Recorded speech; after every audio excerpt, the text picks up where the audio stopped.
Saludos, bienvenidos al Sapiens. Les habla un día más su amigo Ferran Prat. Si no se despierta en estos tiempos, ya dejémoslo estar, ¿eh? Porque todo está ya aquí, en modo buffet libre.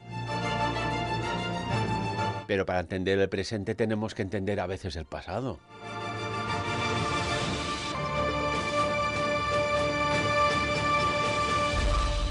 Y saludamos hoy aquí en Sapiens, pues una gran escritora, una gran antropóloga como es Mado Martínez.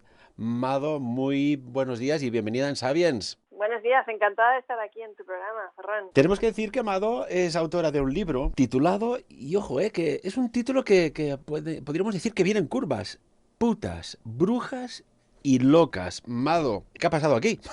Podríamos decir que viene en curvas, pero el libro ha sido publicado por la editorial Algaida, del grupo Anaya. Tú creo que estabas pensando en ese otro libro que yo tengo en la editorial Odeón, que se llama Neurociencia de la Felicidad, y seguramente también estás pensando que como soy coordinadora de la editorial Odeón, lo he publicado en la editorial Odeón, pero lo que hago en Odeón es publicar a otros autores, editar a otros autores. Yo soy la que coordina, la editora, y la que va un poco ahí gestionando la cartera de autores y buscando talento en esa editorial que es Odeón, en la que llevamos un poquito ahí como dos líneas principales, ¿no? Una que es la de divulgación, un poco así de temas un poco más relacionados con el tema de la psicología y la divulgación científica, y otra más relacionada a lo mejor con libros de historia, de misterio, que habitualmente creo que habéis entrevistado a algún que otro autor mío, ¿correcto? Correctísimo, y gracias por la puntualización, que además en estos días el campo de la psicología, de la neurociencia, está también en la cresta de la ola, ¿no? Cuando surfeamos con el conocimiento, porque la cantidad de avances que hay, de descubrimientos, de publicaciones científicas, lo que hace 2 días era fe, hoy tiene explicación científica, y esto nos gusta mucho. Sí, que estamos continuamente reescribiendo la historia, ¿no? Por ejemplo, hoy en día sabemos que el chico de la grandolina era en realidad la chica de la grandolina. Hoy en día, gracias a los estudios de ADN, que por cierto no son baratos y se están haciendo muy poquitos y a cuentagotas, pero se están empezando a hacer, sabemos que los guerreros, los restos de huesos que siempre habíamos dado por sentado que se trataba de hombres, porque estaban junto a flechas, puntas de flechas y todo su ajuar de armas, eran en realidad mujeres.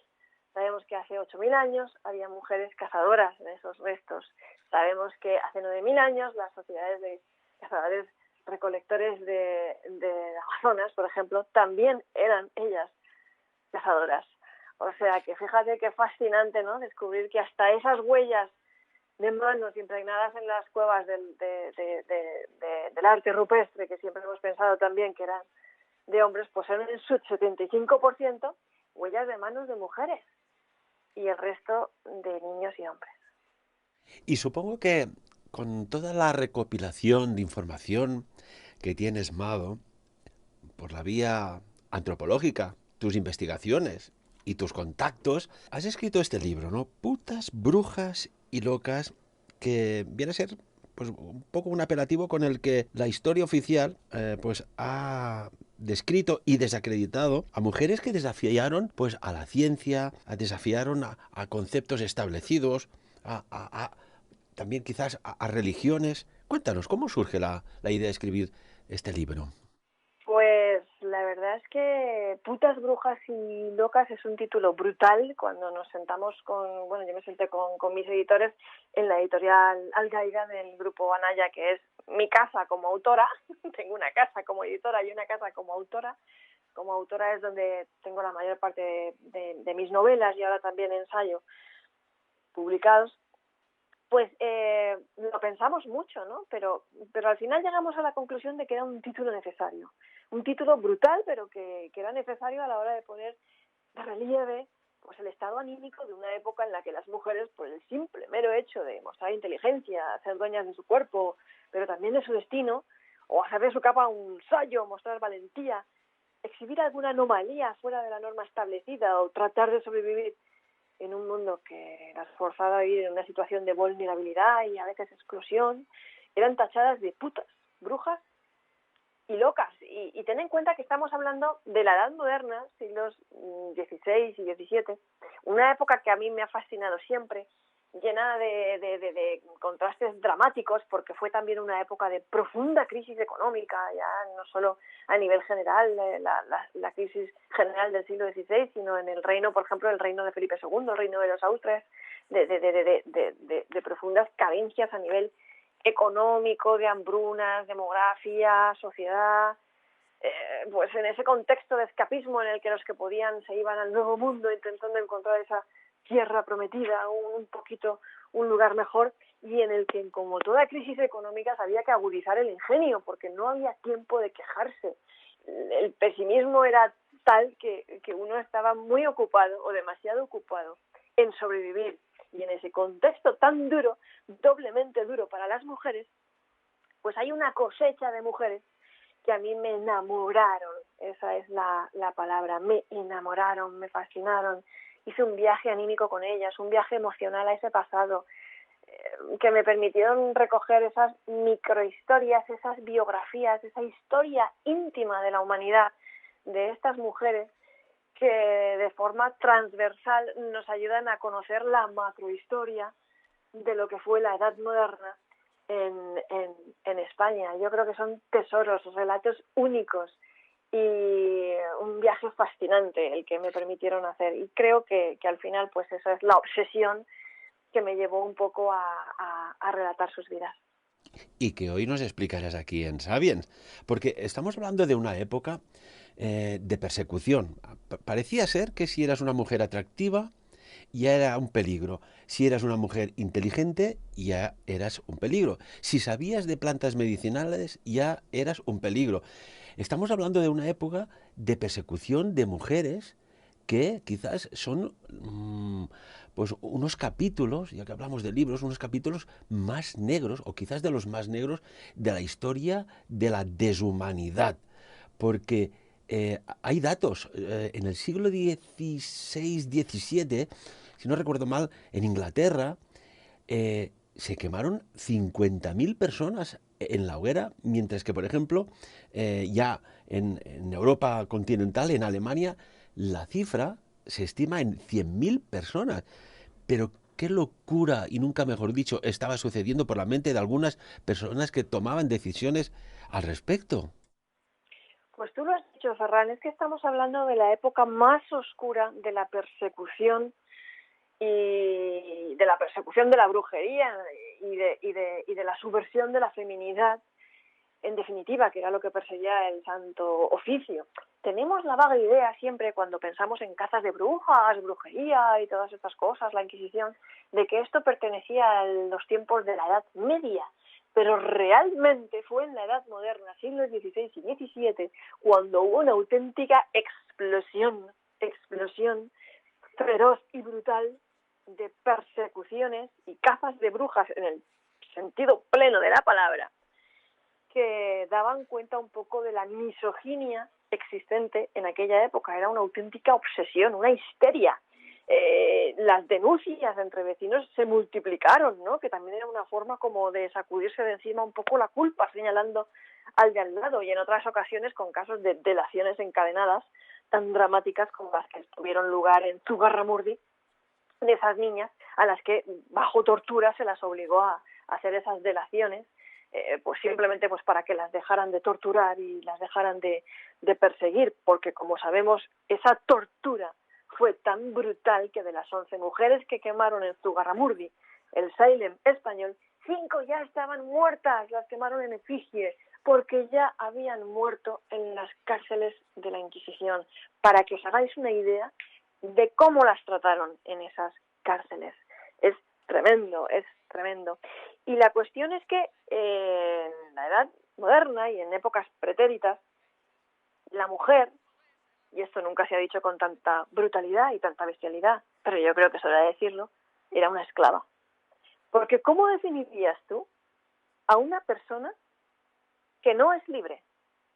que tiene que estar permanentemente sometida a la tutela del padre o del marido, y que no puede hacer otra cosa que no sea obedecer al padre o al marido.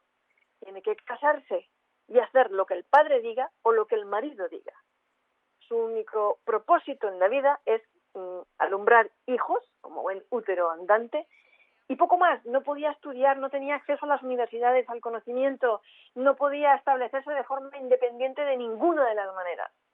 O estaba en su casa, en el ámbito doméstico, con su marido y sus hijos, o estaba encerrada, y recalco lo de encerrada, en un convento, o estaba en un burdel, que también era una esclava sexual. Normalmente las personas que acababan en la prostitución en aquella época, no ha cambiado mucho, lamentablemente eso todavía, de esa época a hoy, eran mujeres en extrema situación de riesgo y vulnerabilidad.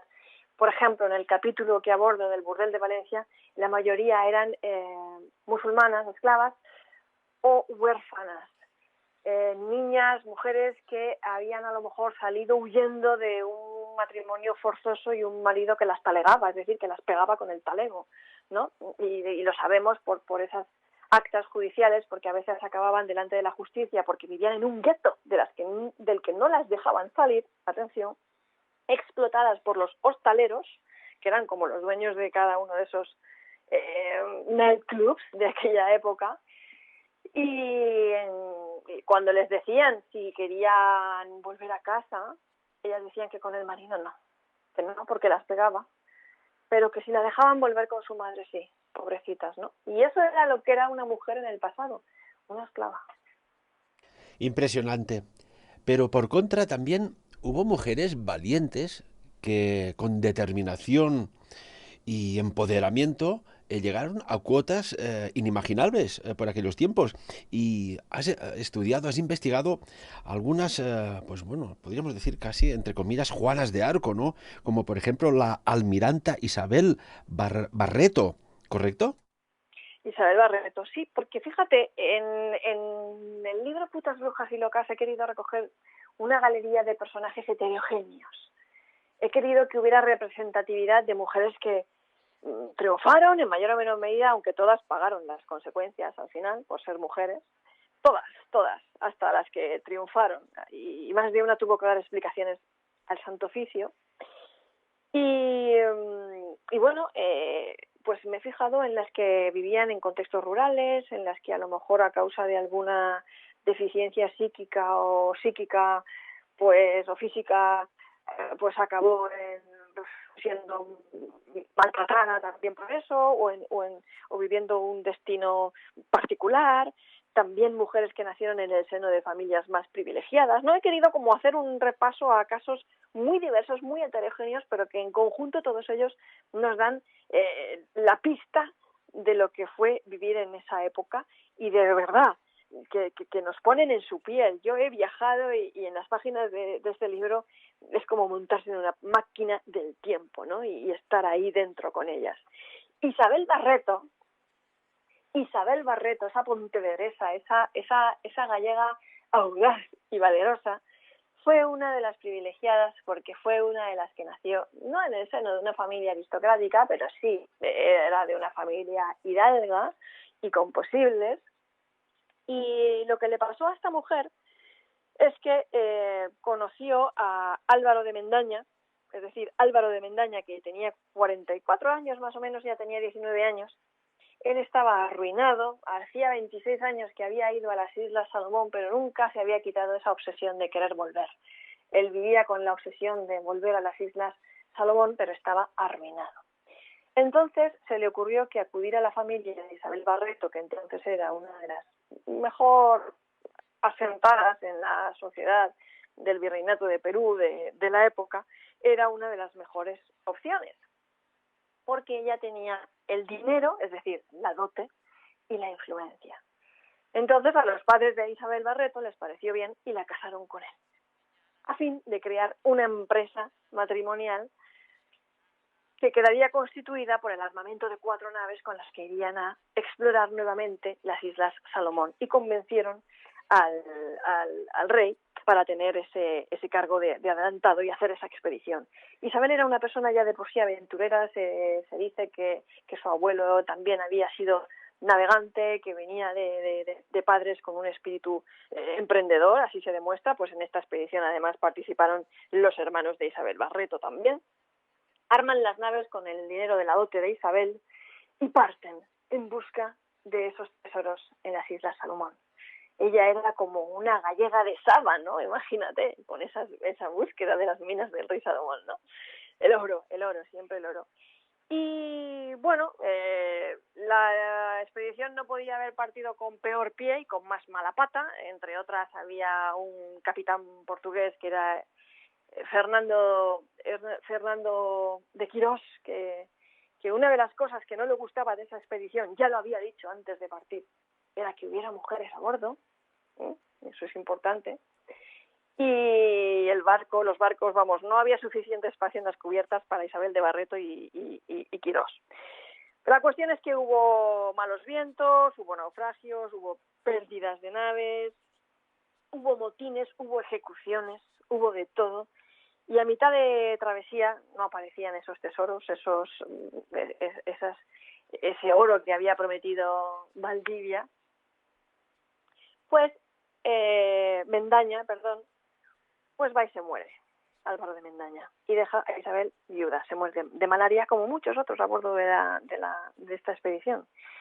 Y deja a su mujer Isabel, que ya había mostrado dotes de mando junto a él, deja a su mujer Isabel al cargo de la capitanía y el título de gobernadora, porque además el hermano de Isabel también había fallecido, uno de los hermanos. Y ella se convierte en la primera mujer almirante de toda la flota de la expedición de las Islas Salomón. Y esto Fernández de Quirós no lo lleva muy bien. Y además el que hacía las crónicas era él, porque él llevaba su propio escriba. Y ahí es donde empieza el auténtico infierno durante el viaje de travesía de vuelta, porque ya decide que, bueno, que hay que regresar a Manila cuanto antes porque estaban ya en las últimas y volver a rearmarse, por así decirlo, ¿no? Y ahí es donde empiezan los problemas, empiezan los amotinamientos contra ella, los intentos de quitársela de encima, la mala prensa, toda fielmente relatada por las crónicas de Fernando de Quirós, y donde ella llega a sentenciar esa mítica frase de si ahorcara a dos, los demás callarían. Y la verdad es que callaron, porque Isabel de Barreto logró infundir temor, ¿no? y respeto, porque no le quedaba otra. Y logró dominar esa expedición y llevarla al puerto de Manila. ¿Qué pasa? Pues que una vez que tocó tierra firme, ella volvió a ser una mujer, es decir, nadie. Y a pesar de que acudió rápidamente a contraer matrimonio, porque sabía que sola no podía seguir sus propósitos, y con su nuevo marido fue a hablar con el rey para poder volver a las Islas Salomón, porque ella rehizo su patrimonio comerciando con ese fin, y tenía un carácter de verdad auténticamente emprendedor y aventurero, y sabía que en las Islas Salomón había algo importante, y de hecho los descubrimientos de esta expedición no fueron en balde. Pues no lo consiguió, porque Pedro Fernández de Quirós le hizo la cama, por así decirlo, y fue a hablar con el rey para arrebatarle el título de gobernadora adelantada, y se lo quitaron. Y ya pues no supimos muy bien qué fue de ella, ni siquiera sabemos dónde está enterrada. O sea que sí fue valiente, sí hizo lo que pocos lograron hacer, pero en las crónicas pues pasó como un personaje vilipendiado, con muy mala prensa, por el simple mero hecho de ser mujer, ¿no? De esas frases míticas también de Quirós en sus crónicas, en su diario. Se pensará esta mujer que yo no tengo otra cosa o otra obligación que servirla y sufrirla a la doña gobernadora mujer, una gobernadora mujer, la almiranta de los cataplines, ¿no? Y eso son palabras textuales, que lo que le fastidiaba era que una almiranta mujer, y la pusieron verde, cuando en realidad no hizo nada distinto a lo que hubiera hecho cualquier hombre, que es tener mano de hierro. Impresionante, Mado.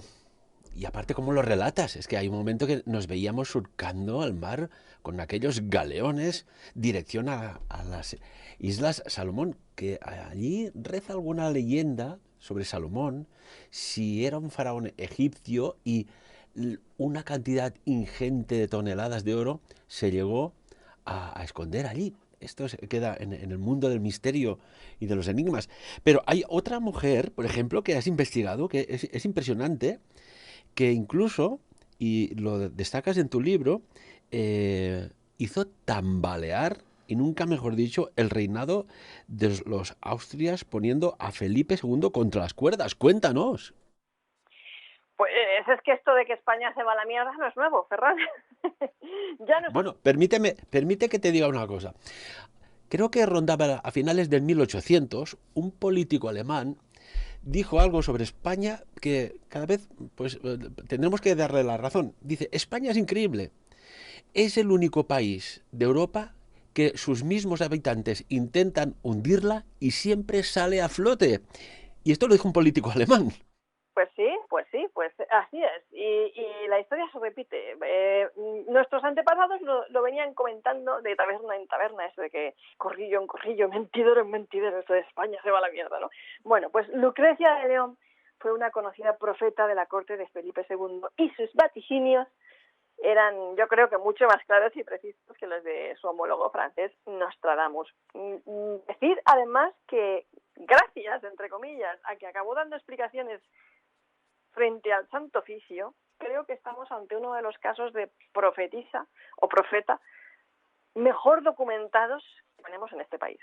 Cuéntanos, porque esto nos fascina, ¿no? Cuando oímos hablar de profetas, de estas personas que tienen esta capacidad de ver aquel futuro venidero y que te sirve para rectificar, para que no sucedan, si hay apocalipsis, catástrofes o lo que sea, pues esto siempre nos fascina. Cuéntanos, porque estás hablando de Lucrecia de León, ¿verdad? Lucrecia de León, corte de Felipe II, pero pongámonos un poco en contexto y veámoslo también desde el punto de vista vigente, a ver qué podemos aprender de esta historia, porque ni qué decir tiene que los ciclos históricos, creo yo, de crisis económicas, pues han traído consigo siempre, no sé tú cómo lo ves, Ferran, siempre han traído como el auge periódico, ¿no?, de toda suerte de conspiraciones, creencias, vaticinios, que si recibimos mensajes de ciertas civilizaciones extraterrestres para favorecer el despertar de la conciencia de la humanidad, ¿no? Siempre ligado a la necesaria debacle del actual sistema económico y político al que habrá de suceder una renovada época de espiritualidad, ¿no? Hoy en día se siguen usando muchos bulos, aunque ahora se difunden de forma mucho más masiva, gracias a las redes sociales como WhatsApp, y, en fin, que la historia se repite no es una frase hecha, es que se repite de verdad. Y tal vez el auténtico despertar de la conciencia consista precisamente en ser conscientes de ese carácter espiral de la historia. El problema es que Lucrecia de León solo vaticinaba desgracias políticas relacionadas con el mal gobierno de Felipe II, porque ella decía que Felipe II iba a ser el último de los Austrias, que con él que iba a suceder una guerra apocalíptica, se iba a destruir todo y que los únicos que se iban a salvar eran los que se refugiasen en las cuevas de Sopeña, pero tipo búnker, de verdad.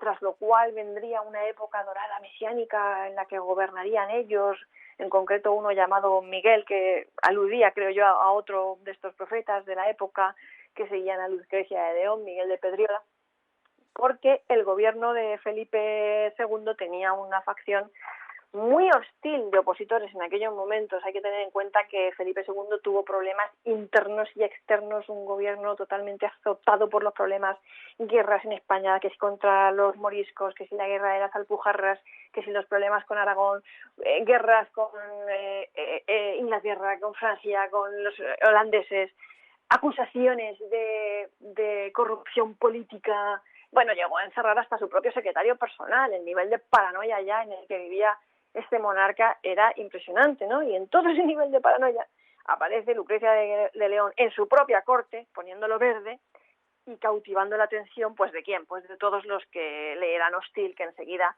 vieron que esa niña tenía unas dotes aparentemente proféticas y enseguida la acogieron bajo su tutela. Y entonces se dedicaron a estudiar sus sueños, porque en el siglo XVI y en la Edad Moderna resulta que además había como una especie de fervor por el mundo de los sueños y los sueños proféticos en particular, y lo sabemos gracias a la cantidad de manuales de oniromancia que existían y que se publicaron en esa época. Entonces ella la acogen unos religiosos con la excusa de estudiar sus sueños, y todos estos sueños empiezan desde entonces a ser monotemáticos en relación a Felipe II, a ponerlo verde y tal. ¿Qué pasa? Que, claro, como la tenía en su casa Felipe II, pues le pegan un toque ahí en plan santo oficio, toc toc, señorita, a ver qué pasa, ¿no? Y pues ella dice que se excusa, que no, que sus sueños, que son otros los que los interpretan, que si por aquí, que si para allá, que ella no es... Vamos, que se quita el cargo de enemiga política de encima, que no... Y como ella tiene a esos protectores tan poderosos, que dicen que bueno, que la suelten porque así estudian sus sueños, con esa excusa, bueno, en ese momento la sueltan. Se va de rositas la primera vez, lo cual es raro, pero bueno, ella la primera vez se va de rositas. Y esta mujer, que tenía un carácter políticamente arrollador, con una belleza extraordinaria, que seducía, que cautivaba, que todo el mundo se quedaba prendada de sus palabras. Era una cosa, se había creado una auténtica secta alrededor de su figura, pero de gente que incluso pagaba sus cuotas y estaba financiando la construcción de esas cuevas en su peña. Esto podríamos llamarlo, Mado, lideraje fuera de su época, pero es así, ¿no? Si Tom Cruise hubiera vivido en la época de Lucrecia de León, se hubiera hecho de la secta de Lucrecia de León. O sea, era increíble. Además, ella defendía en aquella época unas cosas que entonces eran un escándalo, imagínate. Defendía el amor libre, el amor libre. Además, estaba en contra del matrimonio, pero del matrimonio eclesiástico, porque ella se casó con su pareja en plan, yo te quiero, tú me quieres, pues ya está. No nos hace falta que un cura nos case. Es decir, estaba en contra de un sacramento, y con él tuvo una hija con su pareja. Y todo eso era una subversión inaceptable. Y lo peor de todo es que, claro, ella la primera vez se va de rosita y en vez de dedicarse a mantener un perfil bajo, pues se pone a dar una gira por todos los platos de la aristocracia, como una superstar, a seguir con más ímpetu y más fuerza haciendo todas esas profecías y proclamas. Y claro, ¿qué pasa? Que acierta cuando predice la derrota de la Armada Invencible. Y ahí es cuando ya su fama toca techos altísimos, y cuando ya Felipe II le dice, niña, me has tocado mucho los cataplines. Y la mandan a apresar a ella y a todos sus seguidores. Pero ¿cómo puede ser que adviertes, aunque no sentencias, de algo venidero y encima que tienes la razón, te prenden y te encarcelan? ¿Cómo puede ser? Pues porque muchas dotes proféticas no tendría que tener, porque si no lo habría visto venir. Y se había quedado más calladita. Pero ella tenía un carácter absolutamente libre y rebelde, y vamos, que no pudieron con ella. De hecho, cuando la segunda vez que la intentaron, que la apresaron, durante el primer año lo intentaron de buenas, ¿vale? A ver si confesaba. Porque la verdad es que por algún motivo esta mujer sembraba mucho respeto y admiración, incluso entre sus propios inquisidores. Era fascinante, deslumbrante, tenía un poder de sugestión con la gente difícil de explicar y de definir. Lo cierto es que sus propios inquisidores, no sé, está en las actas, en los legajos de Inquisición del caso de Lucrecia de León, le propinaban unos piropos en plan, señora, estáis tan guapa que podría preñaros. Y eso está en las actas, ¿verdad? Están las actas. Impresionante, ¿no? Claro, le hacían visitas por las noches, ciertos alguaciles también, porque acuérdate que ella practicaba el amor libre. Y hay conversaciones en los documentos de que, vamos, que podrían pasar por una auténtica reunión de sex de la actualidad, de ella con su compañera de celda, sobre consoladores sexuales y qué tipo de consoladores sexuales le gustaban más a Lucrecia de León. Pues a mí me gustan unos de madera, con los goznes de terciopelo por no sé dónde y tal y más cual. Que eso en la época estaba prohibidísimo. No sabemos si lo estaban haciendo con fines onanistas o con fines homosexuales, pero lo cierto es que en aquella época que dos mujeres se rozaran entre ellas no tenía mucha importancia, porque la mentalidad misógina era tan extravagante que negaba el placer de la mujer si no mediaba penetración por el medio, ¿vale? Pero si dos mujeres usaban un consolador para penetrarse, eso era considerado pecado de sodomía y estaba muy, muy, muy castigado. Como lo de vivir en concubinato o cualquier otro, ¿sabes? Que esta no estaba casada. Y lo raro es que no la persiguieran antes y la denunciaran antes por estas circunstancias de su vida. Pero lo cierto es que la persiguieron por motivos políticos. Felipe II la persiguió por motivos políticos y porque en aquellos momentos tener de vez en cuando una procesión por ahí con alguien con el San Benito o una hoguerica o una condena de brujas era como una cortina de humo que hacía que la gente estuviera entretenida viendo esas cosas en lugar de estar pensando en si Felipe II gobernaba mejor o peor, ¿no?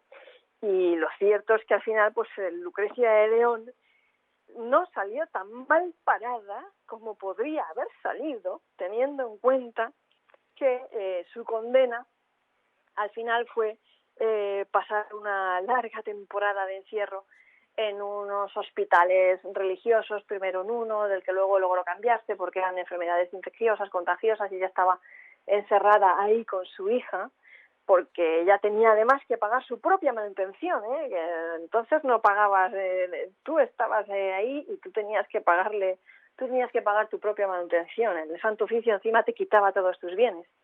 Y ella pasó una larga temporada encerrada en estas instituciones hospitalarias religiosas, recibiendo ese correctivo religioso de castigo, que siempre además incluía pues eso, la típica procesión, los sanbenitos, los latigazos, las humillaciones públicas, ¿no?, tan típicas del Santo Oficio, tras lo cual ella pues un día fue puesta en libertad y a mí me gusta imaginar que ella ese día salió de la mano con su hija e hizo lo que le dio la gana a ella, ¿no?, como siempre había hecho, pero en ese momento en el que ella sale se le pierde totalmente la pista y nunca más volvemos a saber qué fue de Lucrecia de León. Es curioso esto, ahora que dices, Mado, que se le pierde la pista. Había, como decírtelo, una especie de maga sacerdotisa de una sociedad secreta durante la Segunda y antes de la Segunda Guerra Mundial en la Alemania nazi, de la Thule, que María Osterreich también tenía unos dones de clarividencia, de precognición, incluso de sanación, y de golpe y porrazo desapareció sin dejar rastro alguno. En el caso de Lucrecia de León, cuando hablabas pues, de los consoladores y tal, me ha venido un poco el mito este, ¿no?, de las brujas volando con escobas, pero esto es un poco la distorsión de la verdad, ¿no? Porque en realidad la escoba podía ser esto, ¿no?, un consolador. Y aquellos estados de éxtasis, de euforia, de orgasmo, era porque se ponían la datura stramonium, que es una planta, bueno, el jugo de la planta, que es un alucinógeno, y allí ellas se montaban su fiesta particular. Lucrecia de León. Y una cosita, Mado, cuéntanos, cuando visualizaba los eventos venideros, y esto nos interesa mucho, y por lo que incluso hablábamos al principio de la entrevista, de los avances en neurociencia, ¿cómo ella, crees tú, y con tu investigación, veía el futuro a través de estados alterados de conciencia, a través de una, podríamos decir, una intuición exacerbada? ¿Cómo conectaba con aquellos datos? No era sueños. Eran sueños que ya... Mientras dormía. Sí, eran sueños. Eran sueños. Ella no es que tenía momentos de conciencia alterada o de percepción extrasensorial, de clarividencia, de hechos venideros y tal. Ella simplemente tenía unos sueños, dicen, según esta construcción, que a veces las actas hay que mirarlas también con un poquito de ojo, y porque siempre sigue esa construcción del mito y del mito de la bruja y todo eso. Y ella lo que tenía eran sueños, ¿no? Y de hecho su padre desde bien pequeñita de ella cuentan que había tratado de ocultarlos precisamente por temor al santo oficio, porque en aquella época lo mismo te aplaudían como a una profeta bíblica que acababas eso, quemada en la hoguera. Bueno, Amado, permíteme la interrupción. Hoy día, si dices algo así, ¿y dónde lo dices? Pues normalmente en YouTube, rápido te censuran el canal, si más no el mensaje o el programa. Esto aún continúa sucediendo. Entonces, imagínate que ella entra a trabajar en la corte de Felipe II siendo una muchachita, pues que tendría 11 o 12 años, y ella allí, pues muy cándidamente se dedica a contarle a todo aquel que quiera escucharla sus sueños proféticos. Y alguno incluso le pagaría por, ¿sabes? Pues cuéntame algo, ¿no? Pues lo de siempre, curiosidad, y a mí cómo veo ahí y tal. Y pues siempre hay alguien avispado, como estos valedores, estos valedores que eran un par de religiosos además, que trata de aprovecharse un poquito de todas estas cosas y vieron enseguida ese poder que tenía Lucrecia de León de hacerse escuchar, en definitiva, ¿no? Porque si te llama la atención es porque tenía chispa, esa chispa que tiene la gente que logra hacerse, ¿no?, con una audiencia, porque en esos momentos no existía Twitter. Lucrecia de León sabía crear audiencia.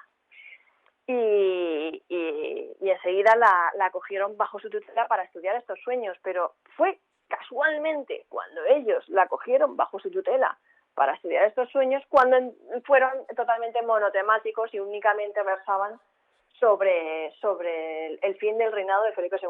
Ahora bien, lo que siempre defendió Lucrecia de León delante del Santo Oficio es que ella no en ningún momento estaba metiéndose con el reinado de Felipe II, que ella tenía una serie de sueños que eran otros los que interpretaban o malinterpretaban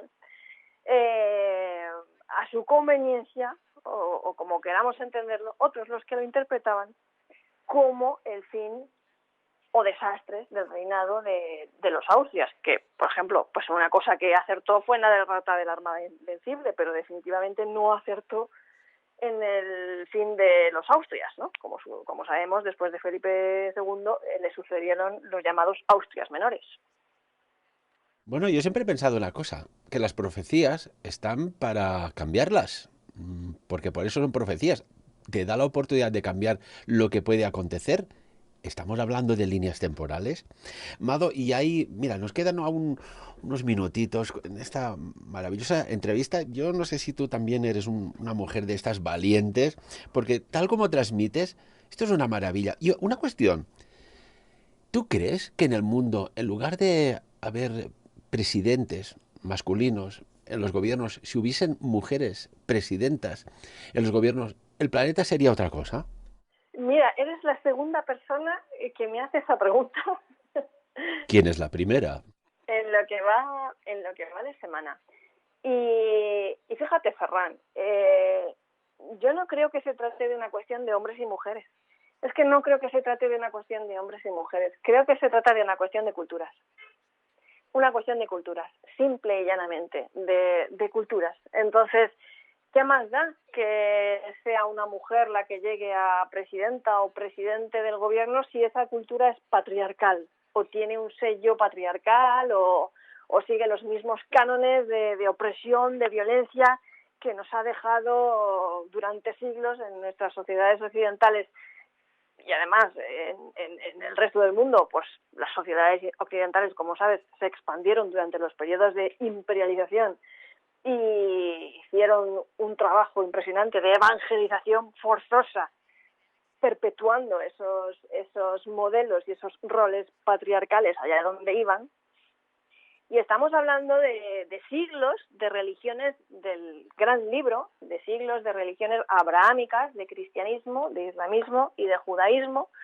Y estamos hablando de una tradición cultural de un dios alfa y de la psicología de la religión, de la violencia religiosa y de la opresión. Y tenemos las cruzadas, las guerras santas y todo lo que sabemos que ha pasado durante la historia con la excusa, ¿no?, con la excusa de la Guerra Santa.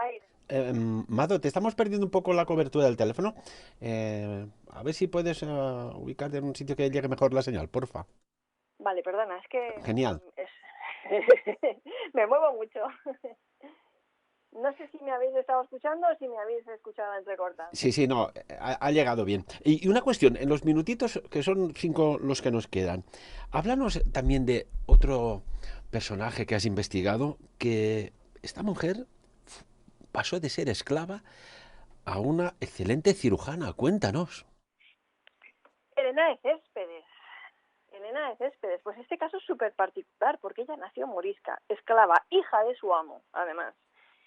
Y mujer, vamos, que lo tenía todo. Y por azares del destino se casó, bueno, la casaron a la fuerza cuando era apenas una adolescente con un hombre, un albañil, con quien tuvo una hija, pero como a la fuerza ni los zapatos entran, pues este hombre la abandonó, ella abandonó al niño porque tampoco tenía ningún interés en ser madre, y se fue a vivir la vida y a correr mundo. ¿Y qué tenía que hacer una mujer en aquellos momentos si quería correr la vida y vivir mundo y estudiar y hacer lo que hizo Elena de Céspedes? Pues vestirse de hombre. Y eso fue lo que hizo. Se vistió de hombre, se enroló en la soldadesca, imagínate, luchó a favor de las tropas de Felipe II en la guerra de las Alpujarras contra los moriscos, y ella era morisca, es decir, como soldado castellano, que era lo que ella quería, irse al lado privilegiado, al ala privilegiada de la sociedad. ¿Y cuál era el ala privilegiada de la sociedad en aquel momento? Ser un hombre, un caballero, un soldado castellano, ¿no? Y entonces, pues con todas estas, consiguió trabajar como cirujano, estudiar en la universidad, sacarse el título de cirujano, y consiguió, después de tener una novia en cada puerto, le dio por sentar cabeza y querer casarse. Pero como existían ciertos rumores relativos a su hermafroditismo, ¿no? Tenía una leyenda negra y el vicario no las tenía todas consigo. Atención, que el día de las amonestaciones se plantó también allí una viuda muy despechada a la que ella le había prometido matrimonio, y se enfadó mucho cuando se enteró que Heleno de Céspedes se iba a casar con otra mujer y tal. Bueno, pues salvando estos problemas, la someten a unas comisiones médicas para ella demostrar que es un hombre. Y aquí es donde viene lo interesante de esta historia, porque ella pasa las 3 comisiones médicas, fíjate si el vicario tenía recelos que no se lo terminaba de creer, y las 3 certifican que es un hombre.